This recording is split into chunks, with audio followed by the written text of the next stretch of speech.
Hi అండి. అందరికీ happy new year. ఈ న్యూ ఇయర్‌లో నేను చూసిన ఫస్ట్ మూవీ 'మార్కో'. మరి ఈ 'మార్కో' మూవీ ఎలా ఉందంటే, అమ్మ బాబోయ్! ఏం వైలెన్స్ అండి బాబు. యాక్చువల్‌గా మూవీకి వెళ్దామా? వద్దా? అనుకుంటూ సెకండ్ షోకెళ్ళానండి. అప్పటికే విపరీతంగా టైర్డ్ అయిపోయాను. నిద్రొచ్చేస్తుంది. సర్లే అని చెప్పేసి సినిమా చూస్తున్నాను. విపరీత నిద్ర వస్తూనే ఉంది. సినిమా స్టార్ట్ అయిందండి.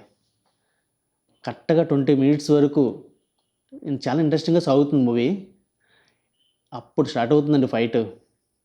అక్కడి నుంచి మొదలింక. సినిమా పూర్తయినంత వరకు కూడా విపరీతంగా ఫైట్స్, నెక్స్ట్ ఏంటంటే చంపేసుకోవడాలు చాలా దారుణంగా ఉంటుందన్నమాట మూవీ. చాలా క్రూరంగా చంపేస్తూ ఉంటారు. దెబ్బకి నిద్ర మొత్తం అంతా వదిలేసిందండి. సినిమా అయిపోయి ఇంటికెళ్ళిపోయిన తర్వాత కూడా చాలా సేపటి వరకు నిద్ర కూడా పట్టలేదండి. ఆ రేంజ్‌లో ఉంటుంది మూవీ. ఇంతకీ స్టోరీ ఏంటంటే, హీరో వాళ్ళ బ్రదర్‌ని కొంతమంది రౌడీలు చంపేస్తారు. ఆ చంపిన వాళ్ళ మీద రివెంజ్ తీర్చుకోవడమే ఈ సినిమా స్టోరీ. ఈ మూవీ మలయాళం డబ్బింగ్ మూవీ అండి. ఇది మలయాళంలో మంచి కలెక్షన్స్‌ని కలెక్ట్ చేసిందండి. ఈ మూవీ హీరో ఉన్ని ముకుందన్. తెలుగులో కొన్ని సినిమాల్లో యాక్ట్ చేశారు. 'జనతా గ్యారేజ్', 'భాగమతి' ఇలా కొన్ని సినిమాల్లో యాక్ట్ చేశారు అతను. మనకు తెలిసిన హీరో, తెలిసిన యాక్టరే. చాలా బాగా యాక్ట్ చేశారు. మూవీ అంతా కూడా చాలా వైలెన్స్‌గా ఉంటుందండి. ఫస్ట్ హాఫ్ అయితే కొంతవరకు చూడొచ్చు గానీ, సెకండ్ హాఫ్ అయితే మాత్రం మరీ దారుణం అండి. చాలా క్రూరంగా తీశారు. ఫైట్స్ అయితే ఎక్సలెంట్‌గా ఉంటాయి. చాలా డిఫరెంట్‌గా ప్రెజెంట్ చేశారు ఫైట్స్ అయితే మాత్రం. మూవీలో లాస్ట్ 40 మినిట్స్‌లో ఒక సీన్ ఉంటుంది. ఆ సీన్‌లో ఏంటంటే మొత్తం ఫ్యామిలీ మెంబర్స్ అందరిని కూడా చంపేస్తారు. మనలకి ఆ సీన్ చూస్తుంటే ఆహ్, చాలా బాధ అనిపిస్తుంటది. పాపం అనిపిస్తుంటది.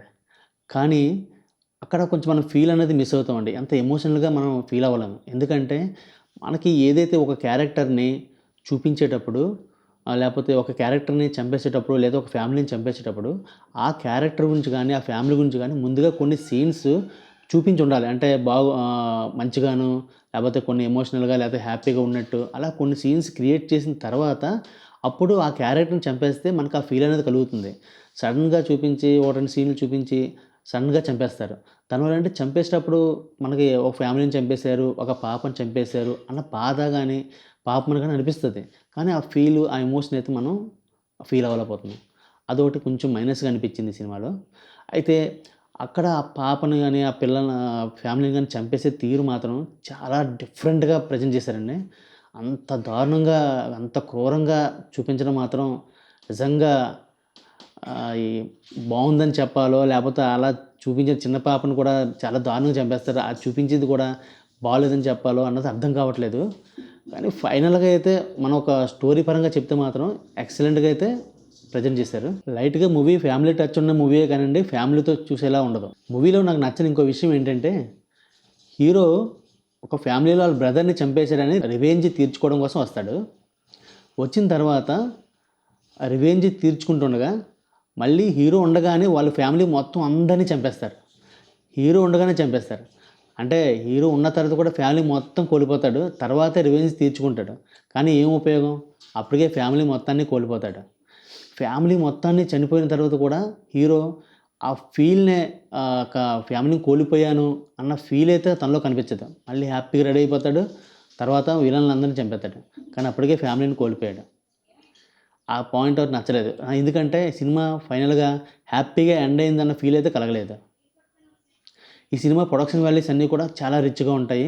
హీరోని ప్రెజెంట్ చేసే విధానం గానీ, ఆ కాస్ట్యూమ్స్ గానీ అన్నీ కూడా ఎక్సలెంట్ అసల. షాట్ కూడా చాలా బావుంటుంది. ఫైట్స్‌లో మాత్రం బీజీఎం ఎక్సలెంట్‌గా ఉంటుంది. సాంగ్స్ విషయానికొస్తే ఒక్క సాంగ్ ఉన్నట్టుంది. ఈ వయలెన్స్‌లో పడిపోయి పెద్దగా సాంగ్స్ మీద ఫోకస్ పెట్టలేదు. సినిమా స్టార్టింగ్ నుండి ఎండింగ్ వరకు కూడా అన్ని విపరీతంగా ఫైట్స్ ఉంటాయి. చాలా బావుంటాయి. కానీ క్లైమాక్స్ ఫైట్ ఏదైతే ఉందో అది కొంచెం డౌన్ అనిపించింది. అది ఇంకా ఎందుకంటే స్టార్టింగ్ నుంచి ఏదైతే ఫైట్స్ ఉన్నాయో అవన్నీ కూడా విపరీతంగా చూపించి క్లైమాక్స్ ఫైట్ ఏదైతే ఉందో అది కొంచెం డౌన్ చేశారు. మూవీలో బీజీఎం సూపర్‌గా ఉంటుంది. కెమెరా వర్క్ కూడా చాలా బావుంటుంది. అలాగే ఎడిటింగ్ కూడా చాలా బాగా చేశారు. ఓవరాల్‌గా ఈ మూవీ ఎలా ఉంది అంటే వయలెన్స్ ఎక్కువుందండి. వయలెన్స్‌ని ఇష్టపడే వాళ్ళకి మాత్రం సినిమా చాలా బావుంటుంది. ఎందుకంటే ఓవరాల్‌గా మూవీ అయితే చాలా బావుంటుంది. కానీ వయలెన్స్ అందరికీ నచ్చొచ్చు, నచ్చకపోవచ్చు. కానీ టెక్నికల్‌గా మాత్రం మంచి మూవీ. చాలా బాగా తీశారు సినిమా మాత్రం. కాపోతే వయలెన్స్ ఒక్కదాన్ని పక్కన పెడితే మాత్రం సినిమా అయితే ఎక్సలెంట్గా ఉంటుంది. ఈ మూవీకి షోగడ్ వెంకట్ ఇచ్చే rating 2.75 out of 5. Please like, share and subscribe my channel. Thank you.